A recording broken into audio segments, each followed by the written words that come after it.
the Jimmy Butler thing is really like this is his whole thing because people fail to realize Jimmy Butler is 28, 29 years old. It's really the old head versus the young heads.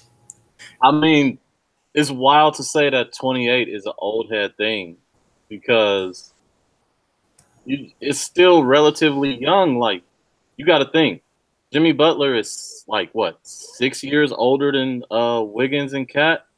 Yeah. He's still like 5 years younger than LeBron and Chris Paul. So like the fact that Jimmy Butler is looked at like an old head in this situation is crazy because he ain't even hit 30 yet. But But he's a different. I think what it is he's a different 28, he is a different 28. 29 years old. Yeah, Like he in the words of Steven Jackson, Jimmy Butler was homeless. You're not beating a man that was homeless. yeah. Which the funny thing is, for those who don't know, welcome to episode 17, by the way. Uh, what what happened with Jimmy Butler was if you guys have been following basketball, he tried to get traded out of Minnesota, and they tried to get him to Miami. It didn't work. Tom Thibodeau, fact that is like should be fireable just off the jump. He talked to Philly. He asked for a straight up deal between Jimmy Butler and Ben Simmons, and I don't know why he thought he was going to get that. Anyway, we actually have audio of him going to practice because he was rather aggressive, and here's some of the things he said to Karl Anthony Towns and Andrew Wiggins and the staff. Ain't nobody coming to see you, Otis. Wish you could work it the way I do. You can't, because there is only one David Butler. Without him, Tim seen nothing but a room in search of a David Butler. I hope y'all heard that. Shouts out to you for having these sound bites. Like you came in the clutch with this because I never had no sound bites on there. I just like that's the first thing that popped into my mind when I saw that, when I heard what happened. Like, because the wildest thing about this is like after this he went down and sat with Rachel Nichols. Which shout out to Rachel Nichols because like Wojnarowski always gets the scoop. Rachel Nichols always get them with the like. He pulls up for the interview. Right. Like, you're like, nah, I don't want to report it, nigga. Come talk to me. And she was there. He's the Wojnarowski report, which, Wojnarowski never lies to us. At all. Ever. That man probably got better sources than TMZ. Yeah, man. He more undercover than the government. Right. So she's talking about the Wojnarowski thing, the report, and Jimmy Butler's like, yeah, that's basically all true. That's what's so great about it. Like, I still haven't watched the interview yet. I'm gonna check it out when we done. And he was but the way I seen it in the thumbnail, the man was just sitting, like, with a grin on his face as if he's a joker. Like, yeah, I did it. So what? Tears. What was that from House Party? With George Clinton? Yeah, I did it. So what? 2 tears in the bucket. Fuck it. Yeah. Like, it was wild that he just basically, and he was smiling the whole time, like you said. Like, he was like, I can't wait to say this shit. And he said it, and it was just like, it was wild that he was just there like, yeah. I mean, I just want them to be honest. Like, be honest with me, I'll be honest with you. And it's just like, Jimmy, I don't think you know how this honest game work. Like, it's not just like a hit back. It's like a more forceful hit back. There's a term in psychology called schismogenesis. And that's basically like, if you say something, I got to say something back worse. And someone else, and you got to say something back even worse than what I said. And it just keeps going like that until it gets to the point where you're like, we don't even remember what started this. At all. And that's what was going to happen with Jimmy. Or at least what people thought was going to happen with Jimmy. Jimmy was over here saying, like, no, if you say something to me, I'll probably like this and that, which lets me know Jimmy was hot. He came in there, like, mad that A, he hasn't been traded, and B, y'all don't think he's telling the truth. Y'all think he's a liar. And it's mostly his fault. My fault. Go ahead. No. It is his fault. Like, I even think he thinks that might have not been the best way to go about it. But his thing was like, why don't y'all tell me that then? And, which is the most amazing thing. You pulling up to practice like this, and then Rachel Nichols tell you, is that the best way? He's like, nah, probably not. But they should have pulled up and told me. And it was just like, bro, what? What? But we've seen players who don't give a fuck, but abide by some type of rule. Whether it be Dennis Rodman, who else? You could throw out some names right now because I'm at a blank kind of. But we've had not give a fuck players. We could say Ron Artest, but they all kind of like, all right, I'll just ride this wave with this team and I'm gonna wild out. With Jimmy Butler, it's a mix between like it's not even a mix. It's just like I don't give a fuck. Like you got it's a point now. He's just banging on the Timberwolves to trade me because he didn't want to. I mean, he had no obligation to be there other than being traded in 2006 anyway, 2016 anyway. Yeah. Thing you got to remember also about Jimmy Butler. There's a few things to know about Jimmy Butler. Jimmy Butler, okay, first off, born in Houston, Texas. Yep. Yeah. You don't mess with them H-Town dudes. At all. He was good in high school, but he wasn't recruited. So he had to go to junior college. Like, think about this. Jimmy Butler. We know Jimmy Butler cold as hell. Jimmy Butler had to go to community college to get to Marquette. Yeah. And then he was the last pick in the first round. Yep. Like, this man was homeless, living in H-Town. You know, he had foster parents and things like that. And not to put out his life story, but this just to give some context to this man and like how much he loves basketball and what this means to him. So, like, Jimmy Butler, like, okay, it was a 2011 draft. I'm going to go through some of the top 10 picks. Let's go for it. All right. I thought it was 2012, so thank you for clarifying that. Yeah, no. Number one pick from that year was Kyrie Irving. That's fine. Oh, we're talking about the worst draft in history? No. That's the Anthony Bennett one. This one, okay. So this was the top 10 of the draft. It was Kyrie Irving, Derek Williams, Enes Kanter, Tristan Thompson, Jonas Valanciunas, Jan Vesley, Bismack Biyombo, Brandon Knight, Kemba Walker, Jimmer Fredette. Who just kind of gave who gave him buckets? I think they gave OKC the buckets because you know he plays for a China team now. Jimmer Fredette. It was Houston. He had 41 points on 40 attempts.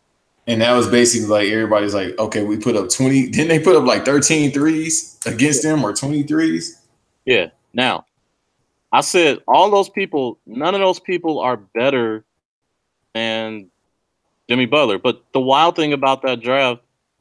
You said nobody's better than Jimmy Butler in that draft? Well, no one in that top 10 outside of Kyrie you can debate is better than Jimmy Butler. Like, no, absolutely not. But Kyrie and Kemba could get their own buckets as well as Jimmy. He developed that skill. But off the dribble, Kyrie Irving and Kemba. And you know, Kemba is too like as great as Kemba is offensively, he's just too little to be that big of a threat defensively. Yeah, absolutely. Because he's only 6'1"? Yeah, if that. Like, all right, so here's some of the people that were drafted outside of the top 10 in that draft. Klay Thompson was number 11. Kawhi Leonard was number 15. Jimmy Butler was number 30. Yep. Like, Amon was in the draft. Tobias Harris. Nikola Mirotic. Reggie, I don't pass the ball, Jackson. Yep. Like North Cole, who's a 2-time champion. Yeah. Like, you got to think. Kyle Singler, who was Didn't he win a national at Duke a year before that, or the same year, and then went over to the Pistons? Might have. But the wild shit is, yo, someone thought Derek Williams and Enes Kanter were better than Jimmy Butler. That's no disrespect to Derek Williams or Enes Kanter because they're both NBA talents. Right. But, dude, Jimmy Buckets made itself into that. Because when he got drafted by the Bulls, shouts out the Bulls, he got drafted by them. Like, he thought we was going to make him a defensive player. Like, Karl Anthony Towns and Andrew Wiggins are back-to-back #1 draft picks. Right. They, Jimmy Butler looking at them like, yo, y'all had it on a silver platter from the jump. I had to fight to get minutes. And develop a crispy jump shot. Yeah. So, it's like, he made his name off of being a great defender and this and that. So when he got there and, he saw that, he was just like, I can't believe this. These niggas is talented as hell. Everyone sees it. Right. They don't, and to his mind, he's like, they not working hard enough. They not working like this and that, which we also have to ask Jimmy Butler, like, yo, man, you fight for everything. Well, that's how he was brought up. It's going back to that whole he was homeless thing. So, and then not giving anything at all. Like, he wasn't giving anything. So he works for everything. Like, we see how he play on the court. He up there really sticking you and driving through the lane. Yeah. With bad knees because of Coach Thibodeau. But I'm trying to save my energy and I go about Coach Thibodeau because this is a predominantly basketball podcast. I'll be talking about basketball soon, but with the season coming up next week. But the whole thing was, even with bad knees, this dude is still showing up. That's why he missed the playoffs as well, because of bad knees. Yeah. And the thing about it was,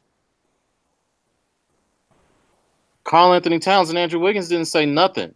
Andrew Wiggins had all that energy for Steven Jackson. Right. He had all that energy for Steven Jackson. He had none of it for Jimmy Butler in his face.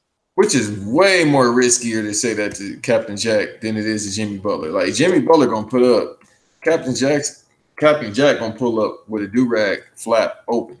Yeah. And, Steven Jackson ain't in the league no more. He might show up with a little bit of steel. Yeah. Or he gonna have some brass knuckles, which is steel as well. Yeah, like that man from Port Arthur, Texas. He from the same place UGK from. R.I.P. the Pimp. Yeah, like, come on, man.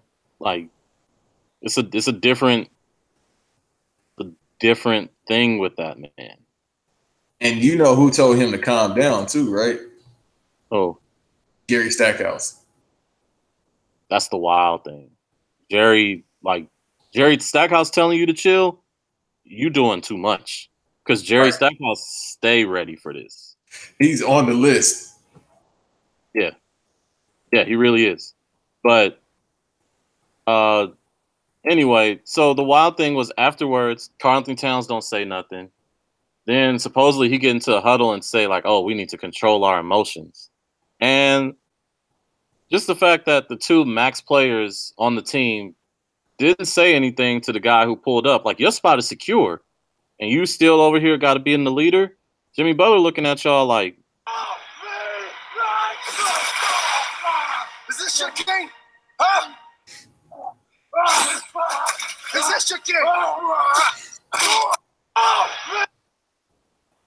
I hope we don't get sued by Disney. I hope so either. Patent pending. We don't own any of these videos. We don't own any of the rights to these things. At all. We don't own that Temptations video.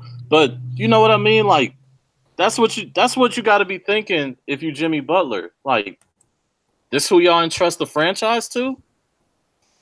Y'all saying these are the leaders of the franchise. I'm out here, like, calling them out, telling them to come out here, come outside. And they're not coming outside. Like, me and you, we're not NBA players. We're not built that way. We're not coming outside like that. On the court, I'm not trying to see Jimmy Butler. At all. Ever. He do football workouts too. Yeah, like, can debate hip hop albums. I feel confident talking to him about that. Absolutely. Like I'm not about to sit up here like you just can't. You could if he called me out for my hip hop knowledge. Yeah, we can have that talk. You call me out about my basketball skills. I'm like, yeah, you got that. But y'all 2 number 1 picks. Y'all got max contracts. Y'all got endorsements. Right. And just don't.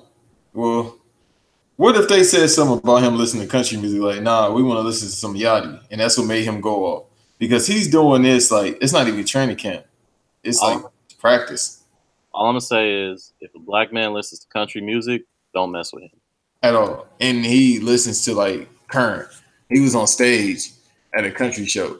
People could say he's from Texas. A lot of people I know from Texas. They ain't listening to no damn country music. Yeah, man. He might if he's a Luke Bryan fan, then I mean, yo, man.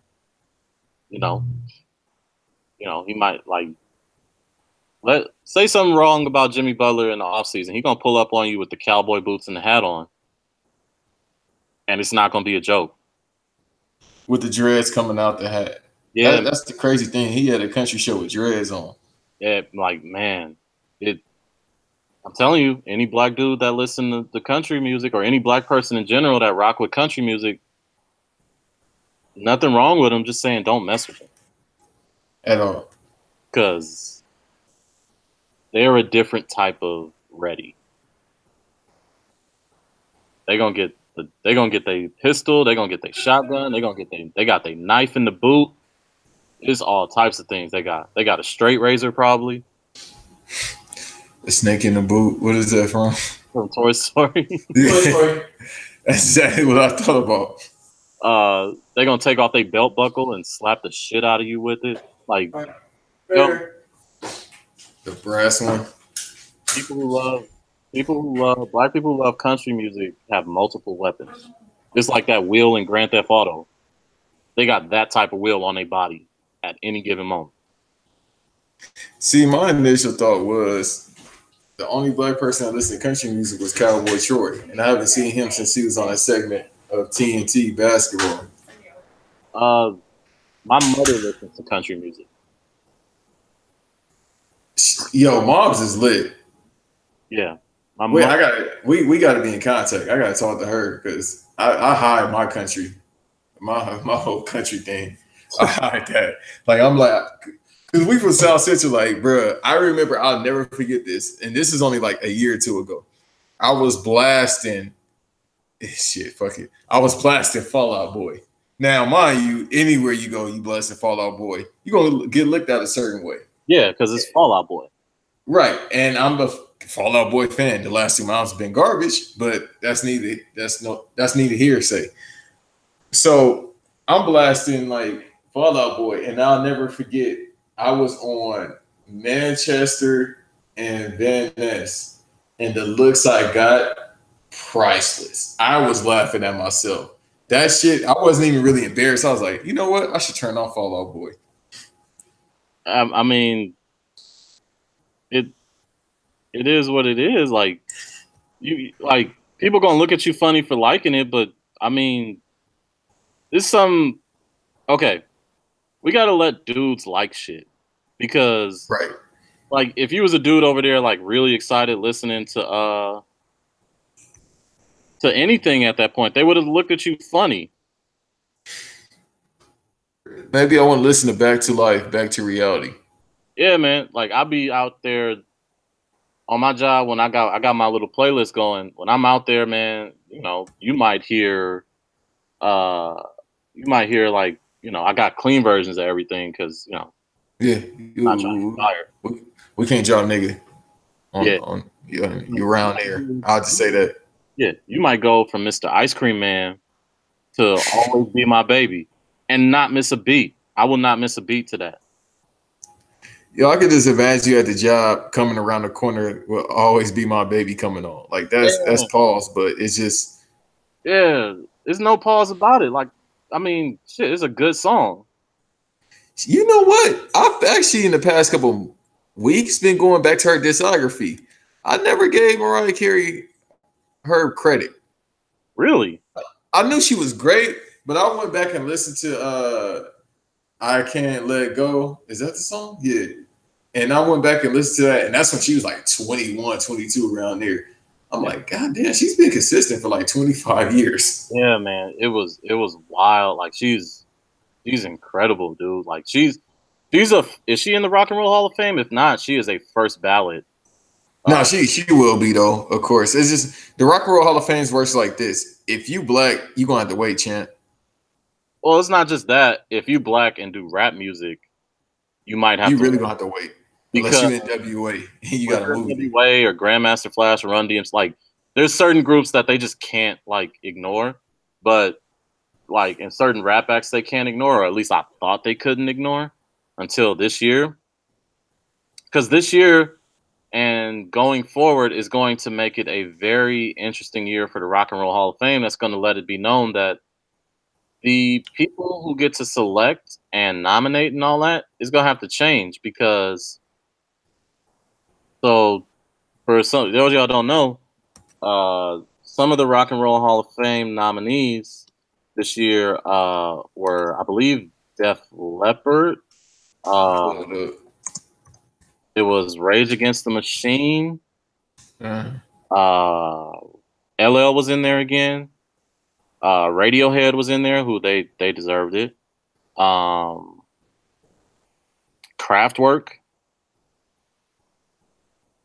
I got it right now. If you want me to help you out with that list, yeah. All right, we got Def Leppard, we got Devo, Janet Jackson. Just put her in. We'll get to that. John Prine, Kraftwerk, the great LL Cool J, MC5, Radiohead, Rage Against the Machine, Roxy Music, Steve Nicks, The Cure, Ton Rudgreen, Rufus and Shaka Khan, and the Zombies. I see 3 black people here. Only one of them gonna go in. Yeah, and that's the wild thing. Like, and if y'all think we bugging, okay, so here are some of the names that didn't make it to the Rock and Roll Hall of Fame who were eligible this year. So this is LL's 3rd year too. Yeah, eligibility. So there's Beck, who I'm just sorry, Beck has been fired since he started. Mm-hmm. I beg to differ. I mean, yeah, there was that moment, the mid 2000s, where he was a little whack. But yeah, there was fucking Blink 182. In spite of how you feel about them, that's right. They went to the Hall of Fame, and I was laughing. They not in yet. They not in? Are they nominated? No, are they eligible? They're eligible, but they didn't get nominated. And this is what I'm saying. Like, in spite of how you feel about them, go listen to 2000s pop rock and tell me not like Good Charlotte and Sum 41 and Fall Out Boy and all those people weren't listening to Blink 182 and Green Day. Bro, that was like, I never get tired of talking about the era. That was definitely the Mountain Dew Extreme Cheddar era. Yeah, like that was the era that drank Surge. Wow. They actually brought back Surge. That shit was terrible. Like, there's never... No, guess where it's at, though? Where? You can get Surge right now. You can get, like, a large Surge. Like, and it'll add on to a mid to pretty good fast food spot at Burger King. They got Surge right now. This is why nobody fucks with Burger King. Yeah, I'm on that list. Like, just let me get a $1 burger and then let me pray, because this shit is going to hit your soul after you eat it. I mean, like, yeah. So those are the 2 names I wanted to tell y'all for. And then there's 3 other names that didn't get in. One of them was Usher, which I understand the weight on Usher. Yeah, we could wait a little bit more. By the way, that his album with Zaytoven is dropping tonight. Usher and Zaytoven have an album? Oh, you didn't know? They announced it like early this morning. I thought it was tripping. See, the last couple of days have been weird because I've been working and shit like that. Like, I woke up yesterday morning and I had the new Mario album on my Spotify listening list, and I thought I was fucking bugging. Like, I was like, because I was listening to music the night before, but I was like drifting off, so I just passed out. I woke up the next morning, I was like, yo, who the fuck put Mario's new album? I didn't even know he had a new album, and it was just up on my playlist of stuff to listen to. Yeah. I still have. I listened to one song and I said, "Well, shit, good things do happen unexpectedly." I'm gonna listen to a Mario album. 2018 is wild. Yeah, it's a wild time. Like a Mario album. Like I honestly didn't know Mario was still making music like that. No disrespect to, I just didn't know. No, we haven't checked for Mario since he snuffed his own mom. Yeah, yeah, that was a dark moment. Yeah, since he did that. Now, I'll stay out of people's business, but the way he explained it, I was like, I wouldn't go about it that way, but I understand in my Chris Rock voice. Yeah, I mean, well, you know, DJ Quick put out a diss record about his own sister, so God damn, I forgot all about that. yeah, so like, you know, that yeah. Anyways, oh, the other two names that weren't nominated in the Rock and Roll Hall of Fame that were eligible were Snoop Dogg and Outkast. And Go ahead, and I'll go next. say whatever you want. Like, I agree with everything. Like, okay, let me start this over because I'm like it. I didn't realize I was this annoyed until I started talking. The Rock and Roll Hall of Fame has now been used for this thing where like it's all forms of music. Like we're putting in pop stars, like Michael Jackson's in there, Prince is in there. You know, we put Madonna in. We put Run DMC. We put Grandmaster Flash in. We put this and that. So we're kind of using it as this like, oh, if you were good in your genre, you're gonna get in. Now, some people argue that, you know, the Rock and Roll Hall of Fame should be for transcendent talents. Like only people who were not just good in their genre, but went beyond their genre. And I don't know how, you know, Snoop Dogg and Outkast didn't go beyond their genre in a way that Roxy Music didn't. Like, I just don't, I really don't understand that. And the only thing I could think was, if you put Snoop Dogg and Outkast in, you're going to have potentially 3 to 4 black music acts go in, and white rock stars are going to be furious and be like, well, I thought this was the Rock and Roll Hall of Fame. And da-da-da-da-da. But look, man, Rage Against the Machine is great. Radiohead is great. Yeah. Kraftwerk is great. I love Devo. Are any of them more important to their genre of music than Snoop or Outkast were? No, and the crazy thing is, I thought Snoop would have went in first ballot just because white people, everybody just fucking loves Snoop.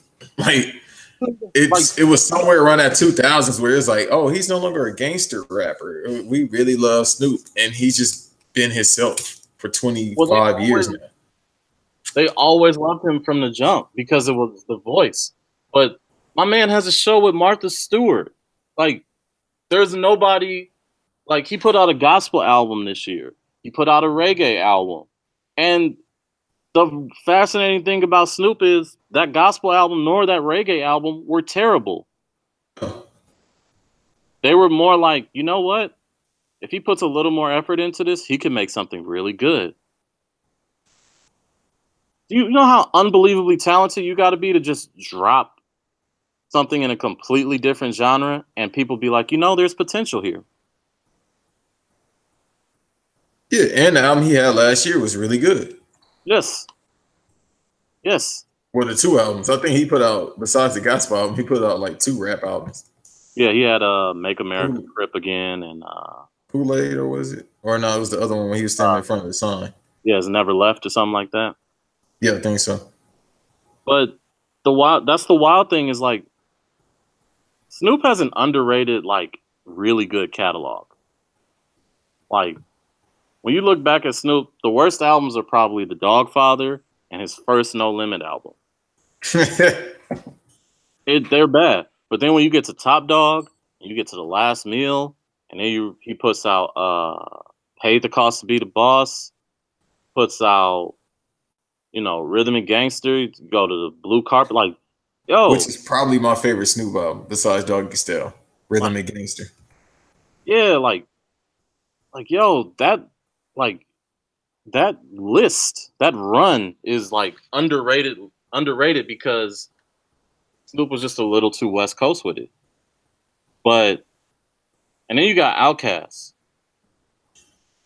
Outkast is the only legitimate rap group or rap act to win Album of the Year. Yeah, and Like it was for the think about speaker box slash Love Below. yeah, I listen. I think we had what 15. It's been 15 years since that came out. yeah. Since the speaker box Love Below, it was September 15th for the 12th, whatever the date was. I know it was last month because I meant to post it to celebrate the anniversary of an album you said is very much ashy music. I said the Love Below can be interpreted as ashy music. No, I agree with you now because I listen to it now and I'm like, I do have my ashy moments, both literally and figuratively.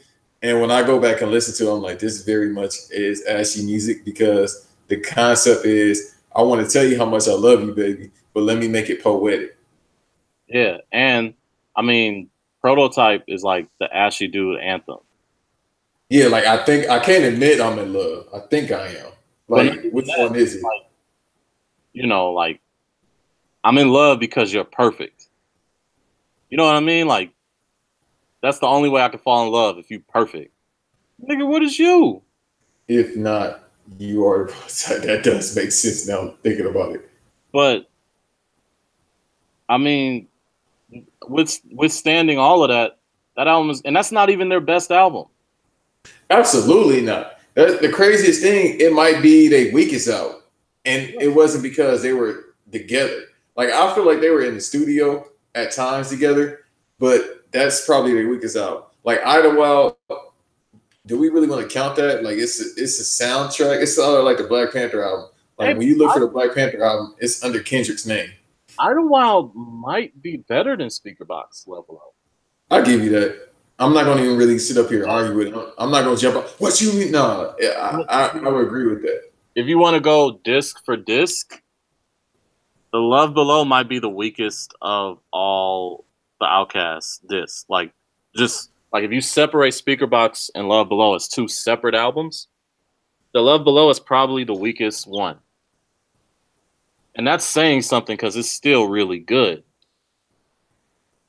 But Outkast, all these millions of records sold, all these hit records, all these Grammys won, all the things they've done. Like they made Hey Ya. You know how much white people love Hey Ya?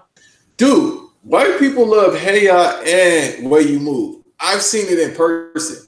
Yeah. Like Hey Ya, that goes what I'm saying. We seen how crazy that was when Hey Ya dropped. Like that shit was just, it wasn't weird. It was just great to see for the hip hop game because it was like, bro, do they know this is Tank on yet? Andre 3K, Southern Calistic player music.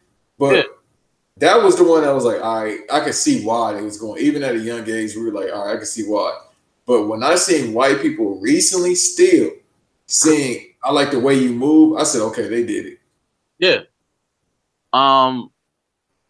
Like when I saw them at Coachella, let me just put it this way. They opened with Bombs Over Baghdad. That's a great song to start your set with. Yeah. And the thing, you know what the wild shit is? They could have ran it back and closed with it and it would have been fine. Or that could have been the closer. But like that was the jumping off point. How many of those festival kids actually knew what the hell this song was? Because that's why I think they started out like, let's start out with high energy. So all the kids at the festivals could be like, Well, are these the guys that made Hey Ya when I was like 8? Yeah. And the wild shit is, so I went to Coachella the second week, not the first week when everybody was kind of laming out.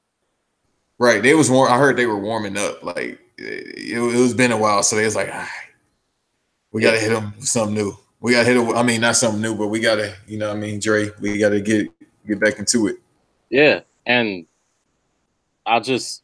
they came the second week and there was a whole bunch of young white kids that really didn't know what it was. It was some older white folks who knew what it was. And a lot of black people knew what it was when it came to them. Like they weren't lost when they heard Spotty Yachty Dopalicious. They weren't lost when they heard Aquemini.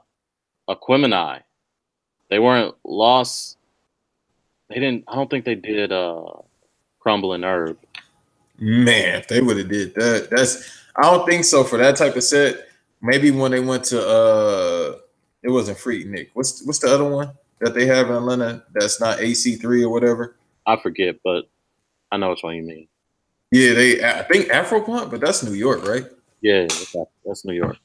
I think they performed there too when they just went on that whole let's just come back and get some bags real quick. That's all that was. Like, yeah, we want to perform, but let's get some bags real quick. And that's when they had everybody hopes up. Well, they've been having their hopes up for 12 years now, literally. Like, oh, we're gonna drop an album. They just stopped saying it after a while, and I respect that because I do like Big Boy solo projects. Yeah, but I would love an Outkast album just because I'm a selfish fan. Yeah, so that's all. Like, that's all my feeling. Like, I understand LL and Janet should get in. Like, I don't think they should lose their spot to Snoop or Outkast. I just think this was a year where this is where rock and roll has to come to a crossroads, because the clear like names that I saw that were not rap or R&B, like the clear rock names that I saw, like, okay, these groups should get in, was Radiohead, Rage Against the Machine. I don't understand why Kraftwerk hasn't gotten in yet.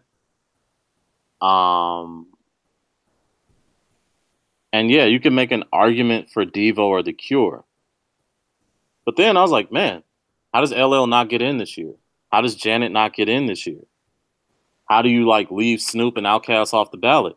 And the only way you can do that is because if you put those four names in, it completely changes the Rock and Roll Hall of Fame in its entirety, because then it's not primarily rock groups going in. So the thing about hip hop that fucked up the Rock and Roll Hall of Fame, that their rock and roll started falling apart at this time. And like hip hop was really, really good. So now we're at a point where like groups that may have not made the Rock and Roll Hall of Fame before are going to make it, just because you got to keep rappers out. Like, how long is it before they run out of like rock groups to throw in from yesteryear, and they got to really consider putting in Mobb Deep?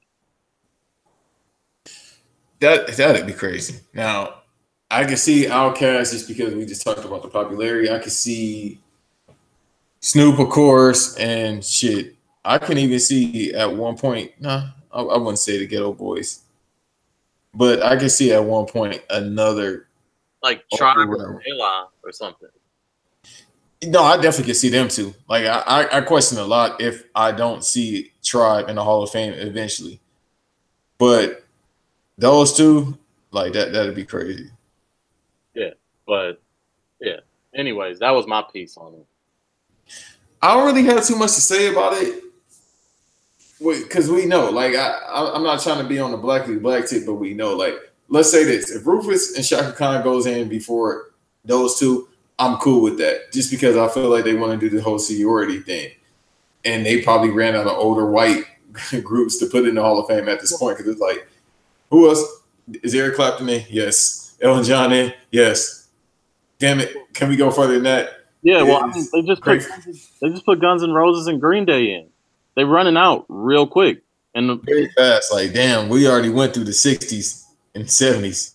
Yeah, like, and that's why I say, like, it's not about like a race thing. It's just the fact that, like, so let's say Janet doesn't get in this year. Let's say LL doesn't get in this year. Outkast and Snoop are going to be on the ballot next year. Mariah Carey will be eligible next year. You know who else is going to be eligible next year? Biggie and Nas. Who definitely deserve to be there, without question. Biggie. You know who else is going to be eligible after this year? Jay-Z. Oh no, I mean, we already know. I get tired of saying I'm a Hov stan, but Hov shouldn't have got in ASAP. You know who's eligible after Jay-Z by a couple of years? Then you got three really, really big names that is going to be hard to leave out. You got DMX. Right, oh, man. DMX ain't making it. You got Eminem. Oh, we already know that. And you got Destiny's Child. They not making it. No, they're making it. Because of Beyonce? No, Beyonce's getting in twice. Okay, because she was a part of Destiny Child, which then led to her legacy going solo. That's something I can see it because outside, and I'm not being a dumbass. I'm honestly asking outside of the urban community, we had independent women, like women of all colors was missing independent women, and Survivor. Survivor is a huge hit, but what is that enough to get them into the Hall of Fame? Yes, yes. You know why? What are we basing on now? See, this is when I kind of wake up a little bit because of the voting system that these older dudes have. Destiny's Child has okay. Destiny's Child only put out 4 albums, right? Absolutely. Destiny's Child, their first album is like double platinum. Their second album worldwide is like diamond. Their third album worldwide is like diamond. Their fourth album worldwide is like diamond. It's to a point where, like, you know, they had numerous #1 records. They had like, you know, the cult wild thing about Destiny's Child? They only had 1 album debut at #1. Yeah. And was that the 2004 album that had Girl on it? Nah, that's not Destiny Fulfilled. It was Survivor. Which was 2001, I want to say. That's the Bootylicious album. That's the I'm a Survivor. That's the Independent Woman album. Oh, yeah, I had the moment right now, sir. When you said that, that Bootylicious song. At a young age, when Bootylicious came out, I started understanding this whole. Then they had, like, go through Destiny Child. Destiny Child, No No No with Wyclef was a #3 hit worldwide. I mean, in America, the Billboard 100. Bills, Bills, Bills went #1. In America? In America. Say My Name went #1. Yeah, I remember that. Jumpin' Jumpin' was #3. Independent Woman was #1. Survivor was #2. Bootylicious was #1. Emotion was #10. Lose My Breath was #3. Soldier was #3. Damn. To You, it was #14. By the way, that Grammy performance with Lose My Breath is still fire. Yeah.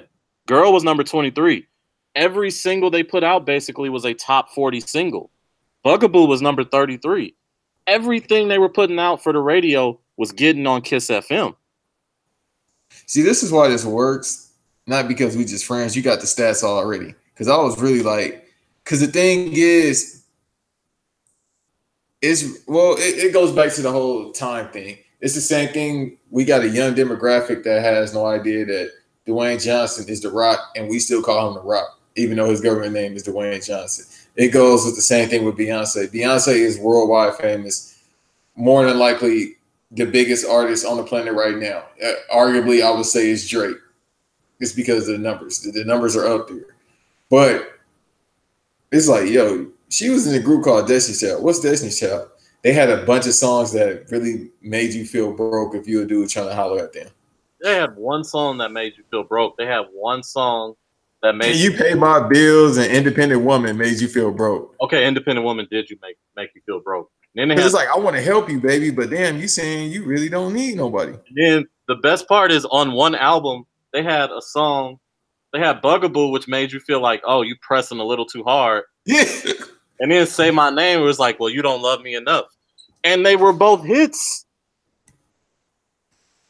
Absolutely. And it was just an amazing thing. They put out like Girl and Emotions, like, yo, if you're going through something, if he's putting you through something. No, Emotions was the BET Midnight Love special. Yeah, man. Like, Maybe I Deserve. Yeah, they had like, you know, they had teenage girls at that point singing the Bee Gees, and they didn't know it. Like, you know, shout out to Barry Gibb. But yo, Destiny's Child is gonna get in, and this is what I'm saying. At that point, let's go through the rock bands of that era who are gonna get in. It's gonna be Stone Temple Pilots. I agree with that. Korn and Slipknot are gonna get in. They're gonna get in. No. I'm not. When I say I'm thinking about, do I rock with them? This is my perspective at this point. And it doesn't matter, obviously, but I do equate to some of those streams by then. I just haven't listened to a core album since 2002. But I was like, all right. Yeah, I'm not a Korn fan at all. Yeah, that's a little too. That's what I'm saying. That's definitely the Bullet Club shirt wearing music. Marilyn Manson. Oh, absolutely. That's a lot. Yeah, I mean, black people cool with him just for the dope show alone. Yo, that performance with him and DMX is still crazy. It is a wild performance. But did I tell you this great quote somebody told me, or I heard on the podcast? They basically said what Marilyn Manson, or did you say that? Somebody said it. What Marilyn Manson did for white people is what DMX did for black people. Yes, no, that's totally true. Was that you? I think it was you. It might have been me. But DMX, like you can say DMX is the black Marilyn Manson or Marilyn Manson is the white DMX. Maybe that's why they came on stage. Like they had an idea, like both of us are very loud and angry, and we should just come together and do it in a venue with a predominantly white crowd, and then they could be like, "Who's this DMX guy? I don't know, but he fucking rips." Yeah, and I want to know how many white people really mess with DMX. Oh, people love X. They should. Everybody should. You already know how I get about X. Everybody loves the dog. Like, okay, I just want to make sure. Yeah, like I'm really confused. Like, if you don't love the dog, we need to talk to you. Oh, here's another name that's coming up that's going to be really interesting to see if they get in. A couple names. One is Mary J. Blige. Yeah, she'll get in. Another one is R. Kelly. Now, everything we know about R. Kelly, we should totally not let him in the Hall of Fame. We should not give him that honor. However, it's a lot of motherfuckers in the Hall of Fame that's probably done worse than R. Kelly. Or done the same things as R. Kelly. We just don't know about it. See, people start snitching on him. Some of them we know. Some of them we know have done the same thing. But let God bless. But I don't like talking about dead people. But let's throw out a name, Chuck Berry. Yeah, Chuck Berry did similar. I mean, we can throw out a rock group that everyone loves. Throw out several. All right, we could throw out several, but go ahead. I'm not gonna go through it, but just know that can we talk? Fuck. Oh, I don't fuck with Elvis, so let's talk about Elvis then. Fuck him. He was wild. But I was just gonna say, if y'all ever got the lead out, one of them in that band also got it out on an underage girl. May have kidnapped her. That's it. Moving forward. The Beatles is wilding. Moving forward, the Migos are wilding. I love it though. I said the Beatles. Oh, the Beatles. Well, the Black Beatles, as Ray Shrimmer came out with, even though they were talking about themselves being the Migos, yeah.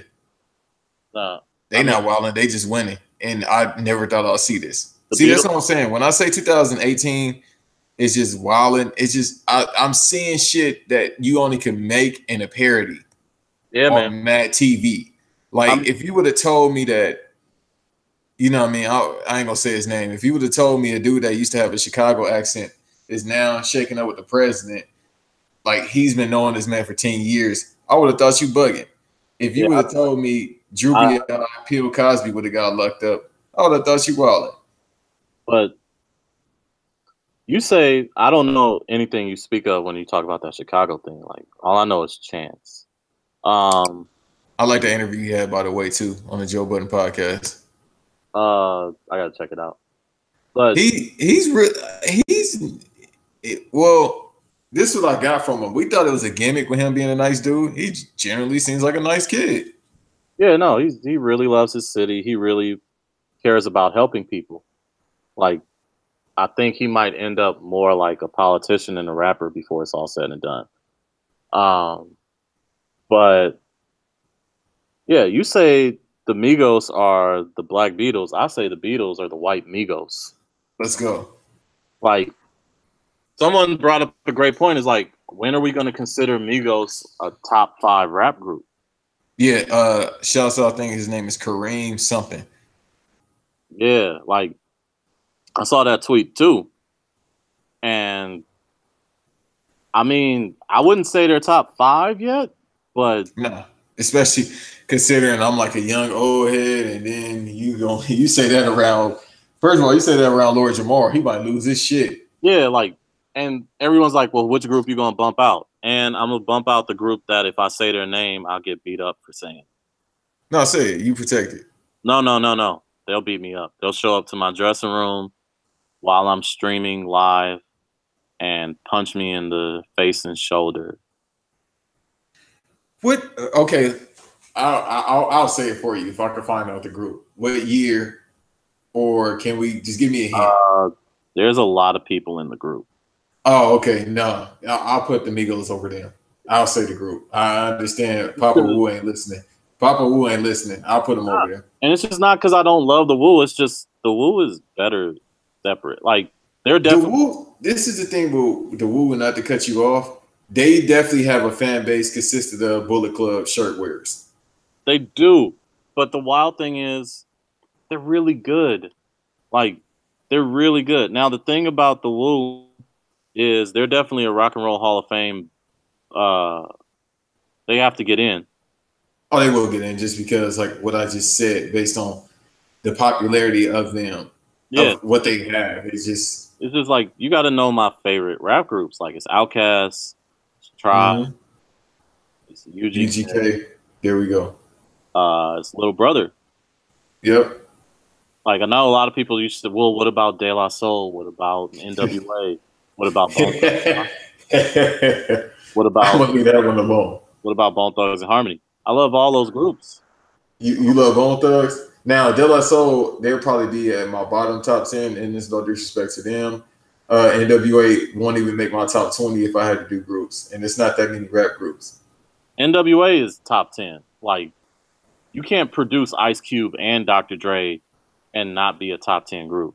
Like, separate from everything else, no rap group has produced more like better individual talent than NWA. The only argument you can make is the Ghetto Boys or the Wu-Tang. He's individual. No, I wouldn't. Even, but like, we had this discussion before because the whole Method Man thing. But if you look at it, people remember, of course, that he was with Wu-Tang. But if you separate him from Wu-Tang, it's still Meth. You know, I ain't the biggest Meth dude, but I ain't saying that's funny. I don't really mess with the Meth, but you know, every now and then, I don't think Meth heads do that. I think Meth heads just destroy stuff that they see. No, they smack. Any hard drug, you smack your mouth. Dude, they look like they smack on themselves. They all got scratches on them. Like they smack so hard they lose their teeth. Shout out to everybody and don't tell out the Meth heads. Respect to anybody who is struggling with that addiction. But anyway, you should be smoking meth. That doesn't even sound like something. No. You got there already. Like this. Let's just hope you get better. But the thing about Wu-Tang is not that nobody in there is good. Nobody ascended to the heights that Ice Cube did. Like Ice Cube, there was a moment in rap where Ice Cube was the best rapper alive. Absolutely. There has never been a group. There's never been another moment where a group, like you started in a group and you came out of the group and you graduated to being the best rapper one of the best rappers we've ever heard. Like Lil Wayne was Lil Wayne before the Hot Boys. Yeah. Like Q-Tip was great, but he ain't ever put out a solo album as good as anything Ice Cube ever put out. Absolutely. Scarface is an interesting one because Scarface was great and is great, but any of y'all now I'm listening to what you're saying. Go ahead. Go ahead, Skip. Go ahead. Yeah, I'm Scarface. Like you ain't gonna get in an argument with me about how great Scarface is. Y'all ever consider him the best at any given moment? And at an era, no, and that's crazy. A podcast that I mean, they said the same thing. They said the same thing. What era did Scarface own? And the person that's a Scarface stan like me said it really didn't own the era, but it's still Scarface. Scarface is one of those MCs where it's just like No, he never had an error. He probably didn't have a year, but it's still Scarface. You still get your ass kicked talking about Scarface. Well, the thing about Scarface, and this is the thing about it, is like when I say like they've never like that's why I'm not saying talented. I'm saying they're never produced anyone as transformative as Dre or Ice Cube. Like no group has ever done that. Like no group. Have you ever seen someone begin in the group and then go out of the group and become even bigger than they were in the group? That only happens in pop. Like that happened to Diana Ross with the Supremes. That happened to Michael Jackson with the Jackson. It happened to Beyonce with Destiny's Child. It happened to Justin Timberlake with NSYNC. Like it happens this way. Like you see people start off in groups and then they leave and they become even bigger. You don't see that in hip hop. Anyone who's in a group in hip hop probably belongs in a group because you really don't want to hear them rap by themselves. Absolutely. And that's like I agree with that, and I can't think of anybody else. My question is, say your top. Who's your number 5 favorite group ever? And with me, I gotta say, I love Tribe. This could probably gotta be Little Brother. I'm putting them in my 3. Little Brother? Little Brother, I'm putting that at 3. So I'm going Outkast, I'm going Tribe, I'm going Little Brother, I'm going UGK, and I'm going Public Enemy. That's fair. I see the way you feel about no, that's not true. I don't feel Public Enemy is not a top 10 rap group.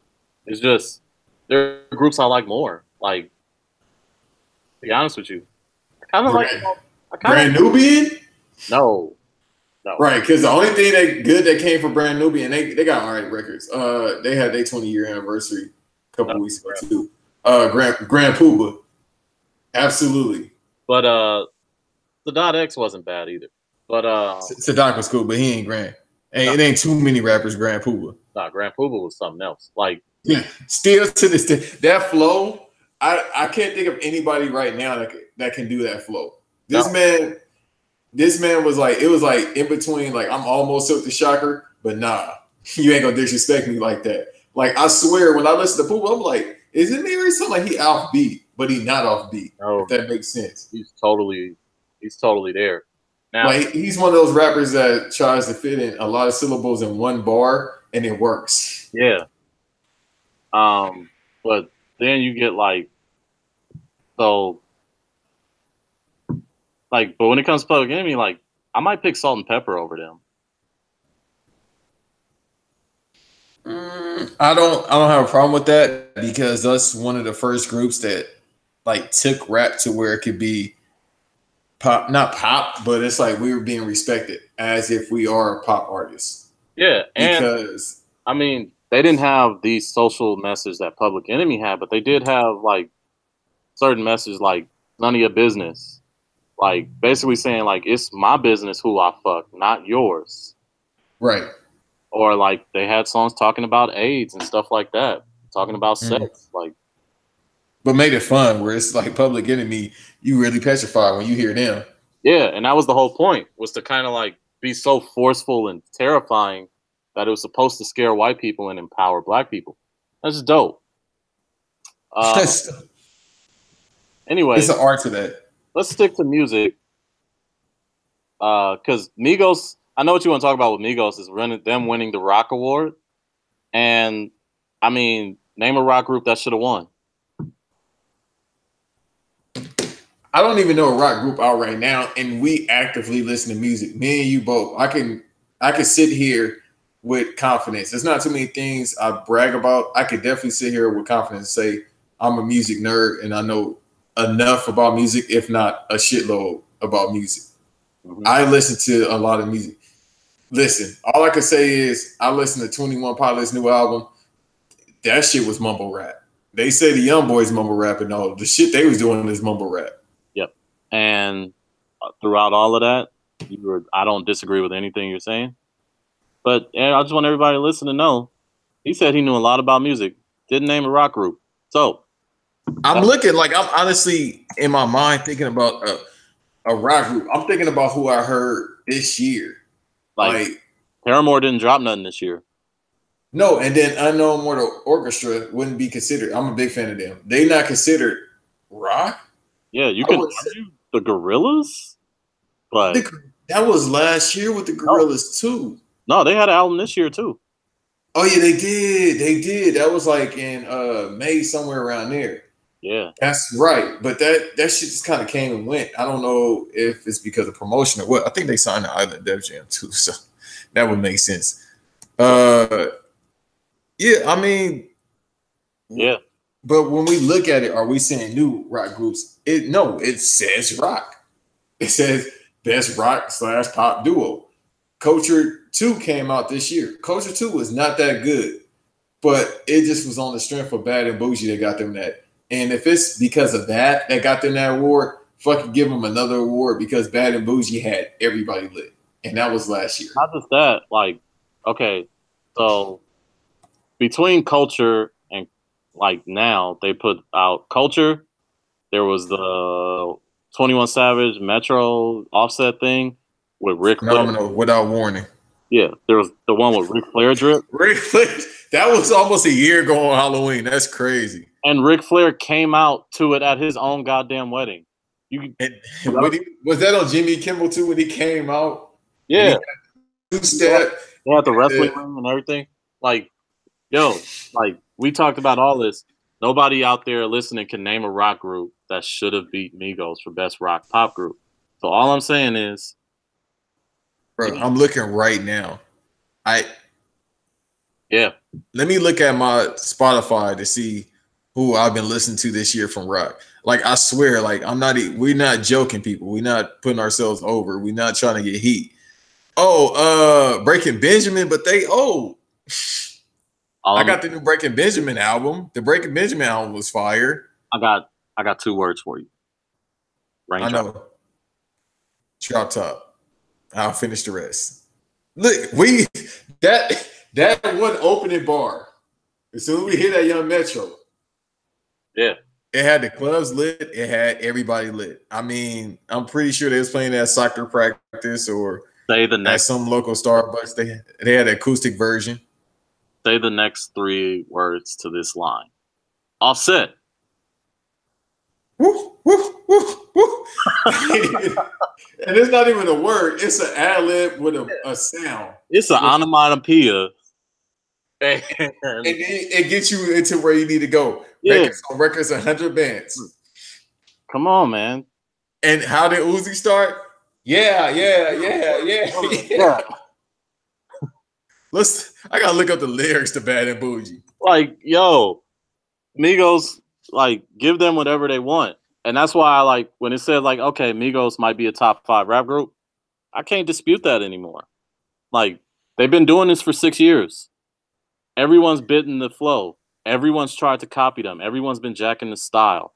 Everyone's been jacking, like, wanting to work with them. Look at how many people have become successful just from working with them. You got like, they made a whole label. Quality Control is because of them. Yes, like it's them. I mean, Yachty is an important part, but they are the catalyst to that. They are Quality Control. You know what's so crazy, man? And it goes back to how legendary Gucci is, and he definitely legendary at this point. Gucci, if we had the whole A&R thing, like this was the 90s, that man, or a president of some label, that man to be a multi-millionaire. Yes. He was finding these people, like he's finding these dudes like at the mall and this random ass strip clubs and stuff like that when they like 18, 19, or even younger than that. Like he's finding these people. He just don't have a label to sign them to. And it's just like, I don't think he's scared because this man is like, when they say living your best life, this man is living in Miami smiling all the time. Yeah, like you got to think of the people that he did, like he just do a project with them to help them get their name out. Like you got to think of all the people. He helped Waka. He helped Nicki. He helped Future. He helped Young Thug / Jeffrey. He helped Migos. He helped Uzi, like Scooter. Like, you know, Gucci's still out there, you know, looking for the next thing. Like he tried to help Rollo. But Rollo just was stuck to the streets. Yeah. It just, you can't help everybody. I mean, shit. Did he find Pee Wee Longview, or who helped Pee Wee Longview? I don't know if he helped Pee Wee. Pee-wee might have been self-made. I can't attest to that one. But like, yo, everybody I just named, like everybody that's running the South right now, they all cut their teeth working with Gucci. Like everybody. That's why when he made that All My Children song, nobody got upset. No, because we know like the fucking so Icy was 14 years ago, and we still rock with him.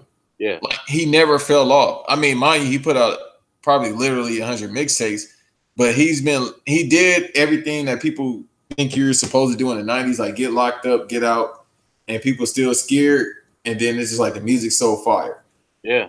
And that's the thing though, like a lot of these artists that like literally do the crime, they ain't the best rappers, but the shit still go. Like if you put on the story of Roderick Davis, I would play that shit. Yeah, like go put on Lemonade right now and tell me it don't work in the club.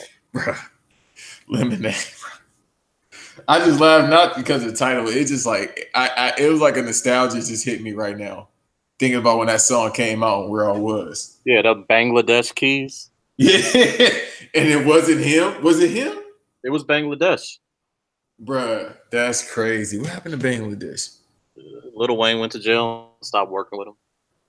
Yeah, because that he's still eating off of Millie. He got to be.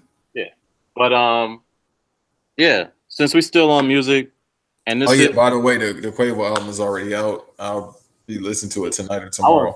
I'm gonna listen to it just off the strength of Lamb Talk. I love Bubblegum more. I really love that song. You know what?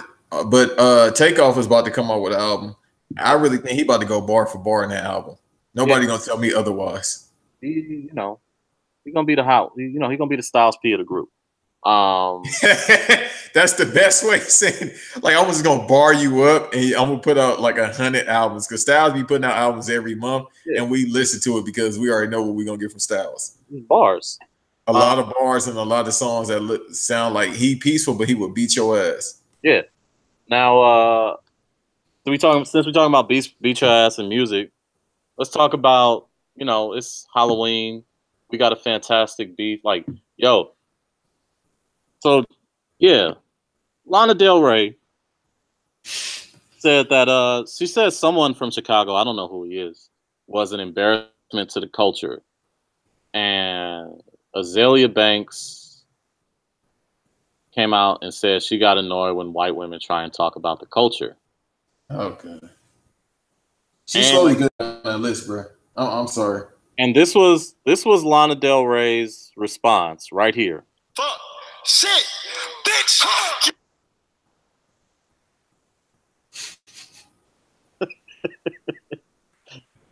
That was I was gonna say maybe making my way downtown. We need a better song for her. Yeah, because the thing is, I didn't expect that from her. Like that's how you know she got the magic whipping.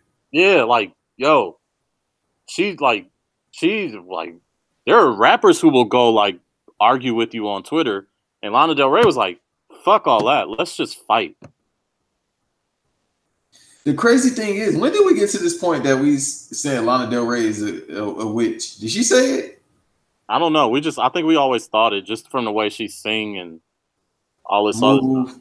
No, I think she's actually said it. I think she's been on record because I wouldn't just make that up just to make it up. All I'm gonna say is Warner Brothers is doing an incredible job promoting this Fantastic Beasts album, like movie. Like, yo, we getting an actual wizard battle in around Halloween time. Like, bruh, what the fuck? I keep forgetting that's coming out. Like, I didn't see the first one. I saw the first one. It's not bad. But I just want to. It coincides with it. But who? I don't know because I haven't watched Harry Potter. I'm not saying I'm too cool to watch it. It's on my list of shit to watch. I got a lot of stuff to watch. Yeah. I just sit down and watch sports all day.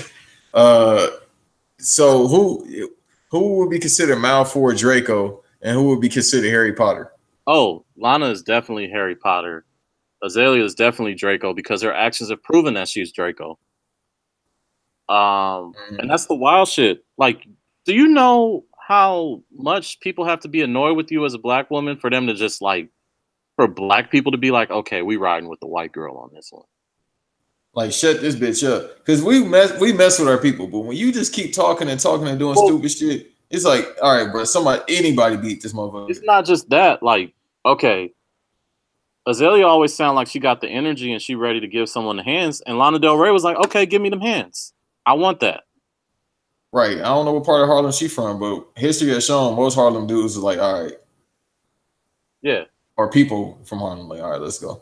Yeah, like, yo, like, Lana Del Rey, this is the thing. I don't know who would win that fight. Because we forget that Lana Del Rey is from New York, too. She's from upstate New York, but she's from New York. Yeah, she like from, I heard about that. She from Buffalo or something? Yeah, if she from Buffalo, she from the same place that Westside Gun and Conway and all them from. She ain't from there.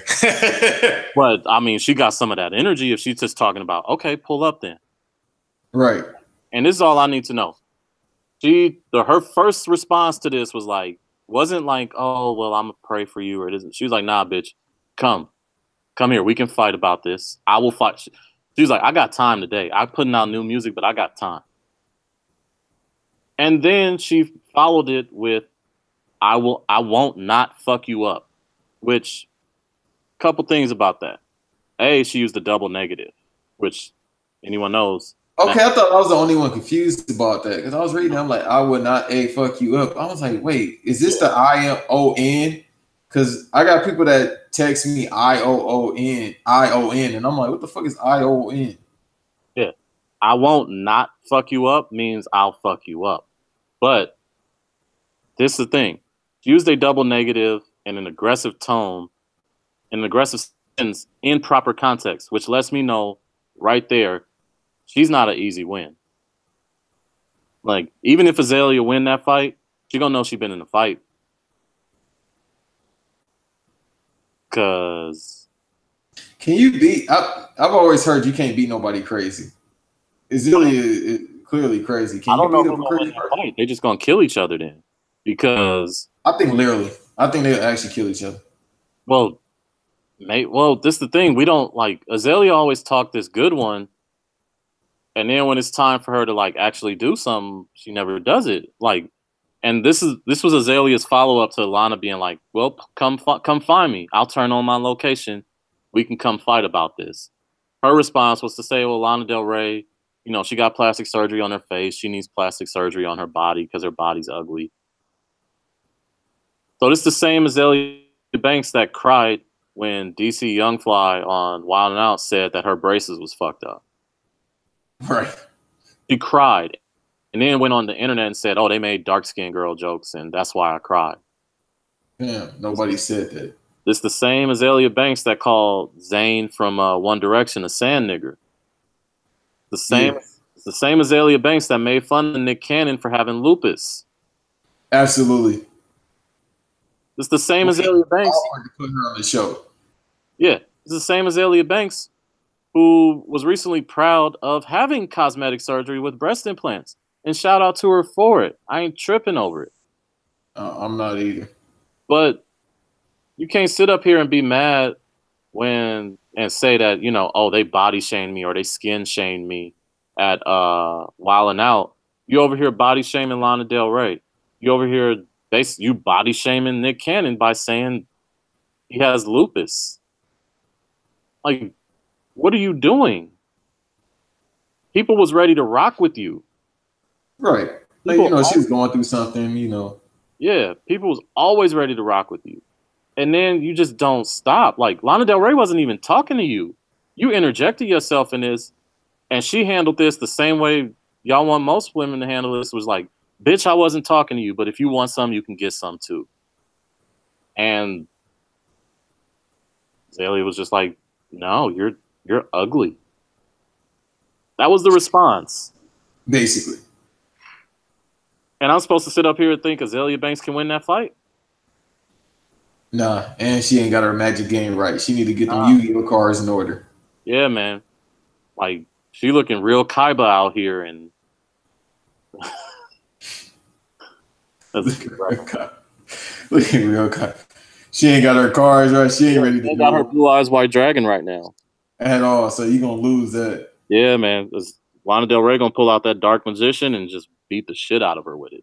I like that you go in depth, and I was just at that point, just like, yeah, I don't know any more Yu-Gi-Oh references. It's been a while. Hey man, the nerd, the square in me is That's I'm just waiting for it to be dude to be in Jump Force. That's it. deeply rooted. Since we still on music, let's talk We about always stay on music. That's good though. I don't mind doing it. let's talk about another MVP in music, and the reason for their MVP-ness. So, if you keep keeping track this week, MVP candidates are Jimmy Butler, are Migos, they are Lana Del Rey. This fourth one, you haven't heard anything from them, which is why they're the MVP. It's Big Sean. Mm-hmm. Like, yo, man, Big Sean been out here real Kawhi Leonard with it. Like, No laugh. Just watching everything. Kawhi Leonard on the bench with the suit, just looking at everything without blinking. Like everyone else on Good Music has jumped to either Kanye's defense or like justified him. Really just side because there's nobody really left. I don't think Mr. Hudson is saying anything right now. But everyone else be showing up for you know, I spoke his name. We don't speak his name anymore. Not because on some Voldemort shit, but just no, right now it's just I prefer not. But like, so he's the only one that's been looking at Good Music and been like, I'm good. How about you? Right. Like you can have that Bentley truck, bro. I'm just gonna stay here with my wife. He didn't show up to Wyoming. He didn't put out one of those 7-song albums. We don't know what's going through Big Sean's head about this. Like, for all we know, he could be cool with it, but he is kept. I doubt it. Because you're gonna ride with somebody that you've been knowing for a long time. He really just like, I'm all right. And this is the thing, too. I think I might have told you this already. Big Sean from Detroit. Right. One of the things I really respect about Detroit people, and Royce does this a lot, if you ask them about something, they'll tell you, but they ain't going out of their way to tell you what they think. Nah, that's just, I think that's just a code where you come from a certain environment. It's like you only speak when spoken to, and you give people enough, not everything. Yeah. You might tell them what you're thinking, but you're not gonna tell them everything you think. Right, like nah, because we could definitely tell he's not with it. He's just been quiet. Like this is the most quiet he's been in his career. Yeah. Like he's either really working or he's just quiet. And he didn't go on tour for I Decided. So obviously he's working on something. He's working, and I mean, it's an amazing thing. Like everybody's rushed to have an opinion on hip hop's biggest Trump supporter. Shit, probably the biggest Trump supporter just in general. Yeah. This man is riding. Or just the biggest Trump supporter amongst black people, like black citizens, black civilians, other than Diamond and Silk. Like, who the hell is that? It's the two black ladies that oh yeah. I was like, damn. I was like, is that the two ladies? Yeah, it's them. They might go to jail for perjury too. They might have perjured themselves in front of Congress. Anyways, you might want to call them. And this is a different type of purge, but I think I'm gonna actually watch that last purge. And I'm not big with those purge movies. I heard dude getting weight off. Why it's a purge going on? He moving bricks. I respect that. And if I'm about to look it up right now, if that's the case, I'm definitely about to watch that. That's one of the things, not to get too off topic, but that's one of the things about the purge that's always bothered me. All white people want to do is kill people. And here you got a brother out here like, yep, it's a perfect business opportunity. I'm going to bring all the drugs in tonight. Imagine he's like, hey, you want to get your mind off this pain? Like, nah, he doing the whole major pain thing. Instead of doing it with your finger cocking it back, he cocking a lighter for you. Yeah. Like, everyone else here are just trying to murder. And we over here, like, other motherfuckers out here like, yo, I can do coke in the street. Y'all want to kill people? Why? Let's get high, baby.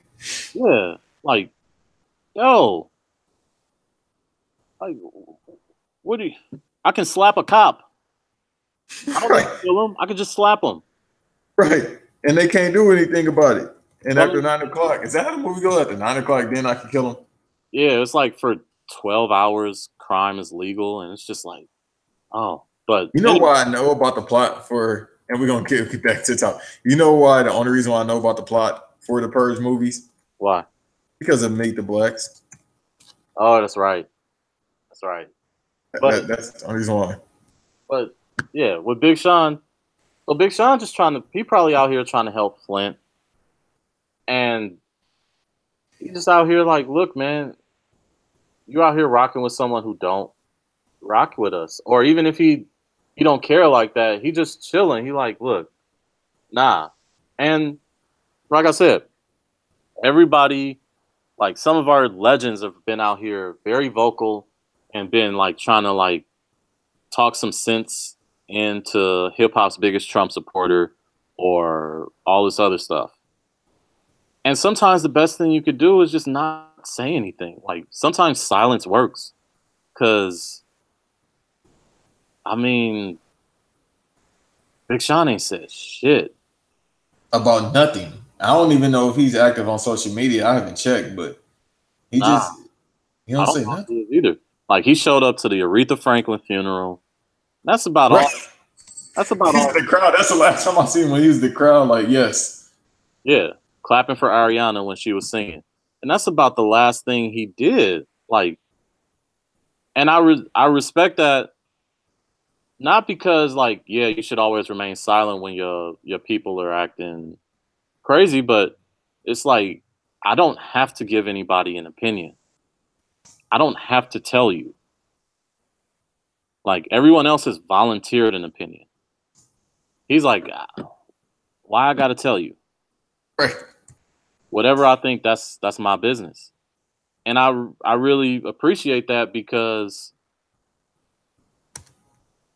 so often, you know, we get bombarded with opinions and it's not always like we're not always like here for it. Like the most amazing thing about social media is it's kind of turned everybody into a Jehovah's Witness or a Mormon. I'm gonna say, what's the dudes that drive on the bikes? The science. Are those Mormons? The science, whatever Mormons, the science dudes or whatever they say. That Mormons. Okay, that's what I figured. I just know their church is called like the Science Church or some Christian Science Church, some.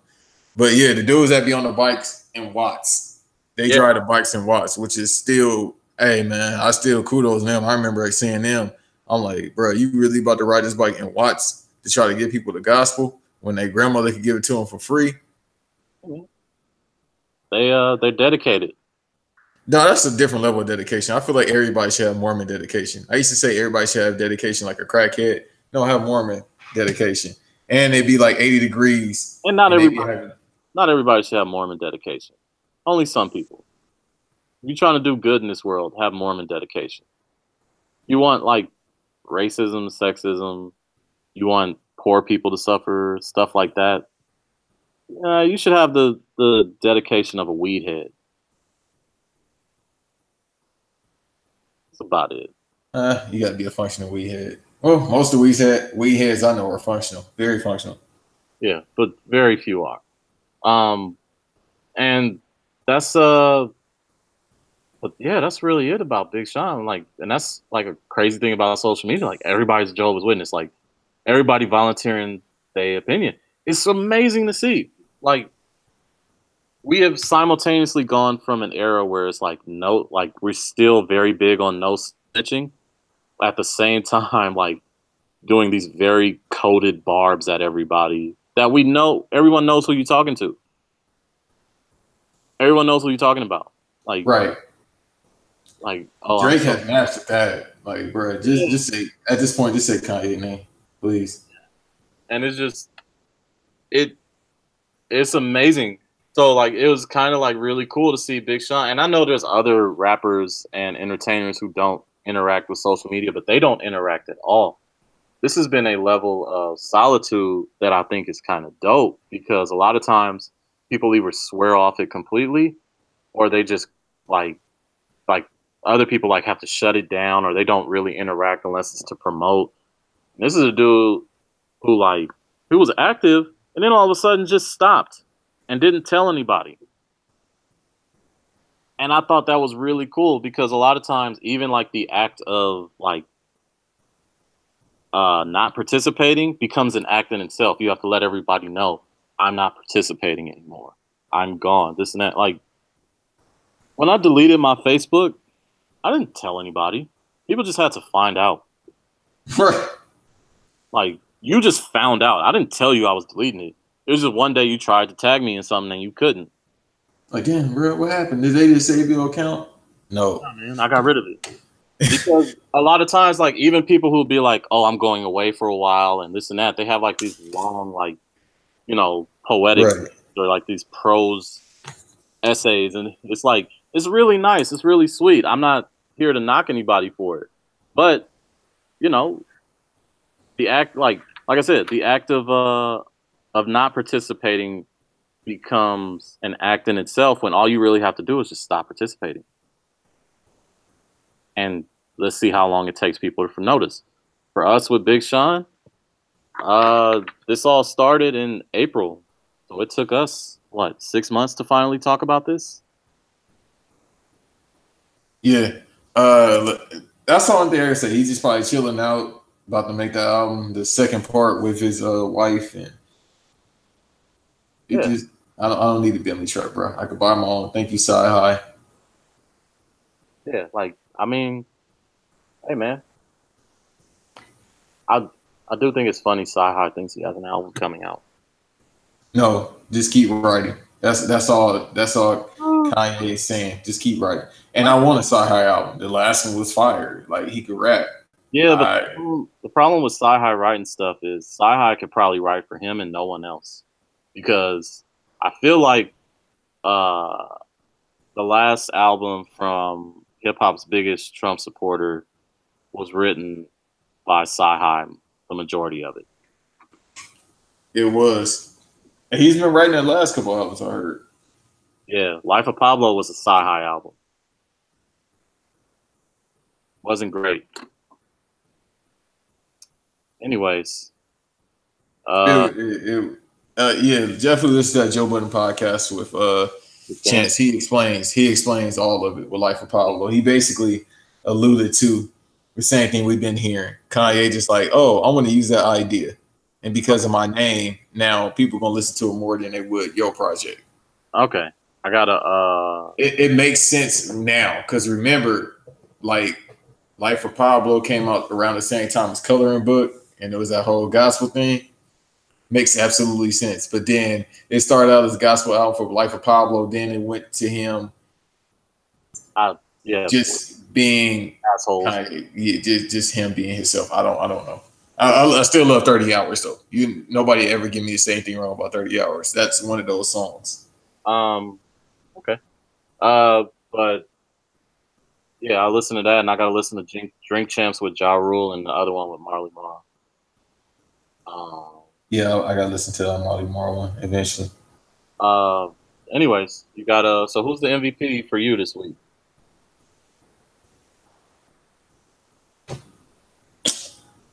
I'm probably going with Big Sean. I can't think of anybody else or the Migos. Just basically, we got the same list. I hate to agree. Well, we got a podcast. We agree to disagree, but no, Jimmy Butler. Fuck it, I'm going with Jimmy Butler. Yeah, that's mine too. That just because the pull up, and I'm about to watch the interview too. The pull up is just great. Just all right. Like I'm just coming here to show y'all how good I am. I'm gonna defend. I'm gonna shoot, and then I'm gonna leave. This was the week of the pull up, man. Kawhi. What's Khabib? Khabib might be. Damn. Khabib's MVP. But I mean, just a quick thing about that is like, hey man, you see all these white thugs out here?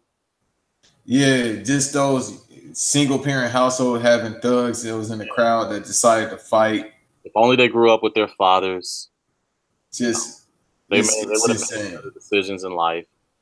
They think this is the Country Music Awards. They just throw chairs. Yeah, like look at Drake over there sitting like a pure innocent boy. pure innocent mulatto child, and Just sitting there making sure he has to be exposed to this savagery. you can see his shine in his beard because he uses a Yeah. lot of beard butter probably. He's doing another Spanish song too. I think it's with Bad Bunny. No, it came out today. I was gonna actually start out with that. It came out today. It's only been out 9 hours. It has 4 million views. I don't know who the fuck Bad Bunny is, but apparently they have a name. Well, it's Bad Bunny and J Balvin. They getting all the like rappers to rap in Spanish on this shit. Like, and like, I feel like Drake worked with them because Nicki would kill him if he worked with Cardi. At this point, can she say anything to him? At this point, if he doesn't work with her, he's just being a nice guy. Hey man, you know, hey, Because it's like, bro, Drake is, you can't tell Drake to do anything. He can do whatever he wants. yeah, that's true. But I don't know if you want to deal with that as of right now. No, nobody wants to. You don't want to deal with the bar. So you just might not want to be pulled up on, and that's fair. That's fair. That's totally Right. She calmed down. She's been quiet. So you got Khabib or Jimmy Butler? Why not both? Yeah, why not both? Khabib and Jimmy Butler are your, or anyone who pulled up this week is the MVP. So Basically, and they pulled up the greatest. He said, all right, I'm going to be quiet. I'm going to beat your ass in the fight. And then afterwards, I'm beating your mans up for what he said during the fight. And whoever wanted can get it. And my man's going to jump in and they're going to beat your ass. And then we're going to do this again in May. And I'm going to beat your ass again. Right, because Conor said he wants to smoke that fast. I get choked out and get my ass beat. I'm like, you know what? Let me wait, Jim. Yeah. All that tell me is that, he lost some brain cells with that choke. But well, we've been knowing since he fought Floyd. After the Floyd fight, I really was serious. Like, nah, bro, this man, we gotta he about to be CTE City. We got to think of some evergreen MVPs too. That got to be for like the next episode, like people who are forever MVPs. The only one I could think of, the only two I can think of right now is Dick Gregory and Jaleel White. Was a forever MVP. Yeah. That goes without saying. I might add Velveteen to that. Add Velveteen. Velveteen might be. You got a song? Even though he's a little young. Oh yeah, I got my song. My watched MVP or MVP. My watch song of the week will be by Gunna and Baby, and the song is called Belly. Okay. My watch song of the week is I should use the T.I. song, but nah, this is good. Let's do Black Hole Sun by Stone Temple Pilots. Great choice. Yeah. And who's the watched MVP of the week? Is it Azalea? Is it I want to say if everyone who pulled up on someone is the MVP this week. Everybody who got I'm going with Conor. You know what? If you go with Azealia, I'll go with Conor. I'm saying everyone who got pulled up on. So that's Conor, his trainer, Dana White. Right. Because Khabib said, I almost quit. Yeah. Azalea Banks got pulled up on, and the entire Minnesota Timberwolves team and staff, excluding the MVP, Jimmy Butler. Well, really, I'm going with Coach Tibbs as well because Coach Tibbs is really trying to help. He really wants Jimmy to stay. It's like, bro, you're not understanding. Yeah. He over here, please, baby, please. And Jimmy like, right. No, nigga, no. No, I'm gone, big fella. I'm gone. I am out the door. Oh, but I'm about to go. He just really want to live in the 2011s when he got Derrick Rose hurt. Like, I really need all my players that I was around to come back so I could play y'all 38 minutes again. Yeah. Yep. But it's been episode 17. Yeah, man. Just we'll see y'all next week, and it's gonna be a whole lot of drama. Yeah, it seemed like that every day, but I feel like something's gonna happen. Hopefully, this trade happens. Until the next time for fuckery and shenanigans. We out here. Peace.